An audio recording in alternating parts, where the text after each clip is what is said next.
இப்பொழுது தமிழகம், இந்தியாவிலேயே பல இடங்கள் இங்கெல்லாம் வந்து பெரிய அளவு போதை புழக்கம் இருக்குது.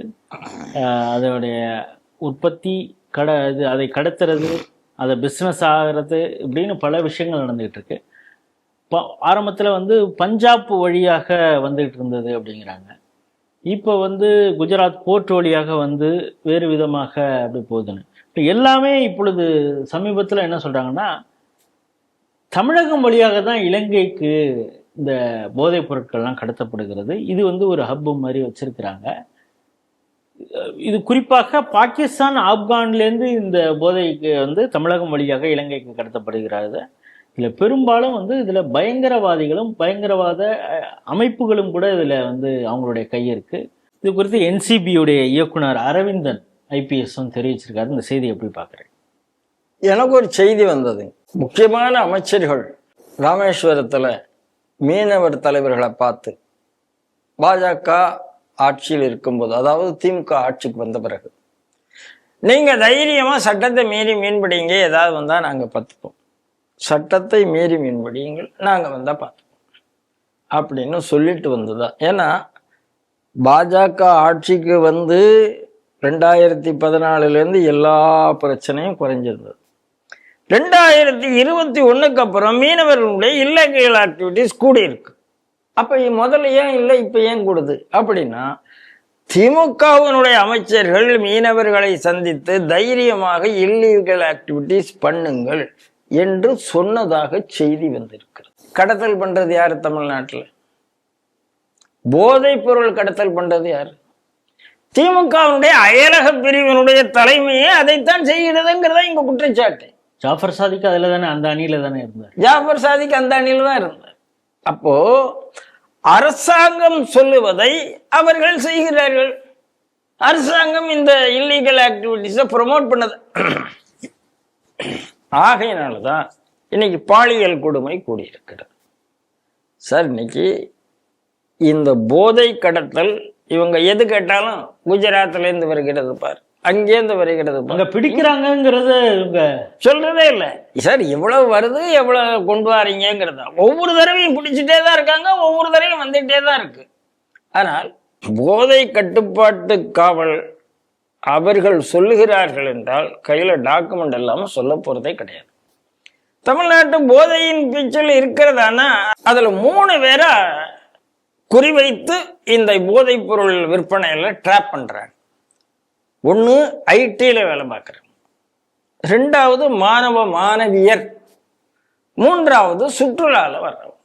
இவங்கிட்ட அந்த பழக்கத்தை கொஞ்சம் கொஞ்சமா, குறிப்பாக ஐடியில வேலை பார்க்குறவங்ககிட்ட கொஞ்சம் கொஞ்சமா அந்த பழக்கத்தை உருவாக்கி அவங்கள ட்ராப் பண்ணி அவங்களையே அந்த வியாபாரத்துக்கு பயன்படுத்துகிறார். மாணவ மாணவியரை இப்போ இந்த தெருவில் கூத்தாடுறாங்கல்ல, அதுல இல்லை என்று சொல்லுகிறார். ஹாப்பி ஸ்ட்ரீட் அதுல இல்லை என்று சொல்லுகிறார்கள். ஆனா உள்ள போய் யார் பார்க்கறாங்கிறது நமக்கு தெரியாது. காவல்துறையே பாதுகாப்பு கொடுக்கும்போது நீங்க உள்ள போய் பார்க்கணும்னு அவசியம் இல்லை. அப்ப ஆட விட்டு யாரு நல்லா ஆடுறா, யார என்னென்ன கேமரா, அவங்கள சுத்தி என்ன ஒரு ரகசிய கேமரா இருக்கு, ஒண்ணுமே நமக்கு தெரியாது. அப்போ அங்க ஒரு ட்ராப் இருக்கு. கொஞ்சம் யாரு நவீனத்துவமா வராங்க, யார் ஆடுறாங்க பாடுறாங்க. அப்ப இந்த மாணவ மாணவியர் 3வதாக சுற்றுலாக்கு வரக்கூடியவங்க, அவங்களுடைய ரூம்ஸ்ல, அவங்களுடைய லாட்ஜில் ரகசியமா போய் பேசி, அப்போ ஒரு பெரிய நெட்வொர்க் இங்க போதைப் பொருள் விற்பனைக்கும் கடத்தலுக்கும் தமிழ்நாட்டில் ஒரு பெரிய நெட்வொர்க் இருக்கு அப்படிங்கிறத ஒரு.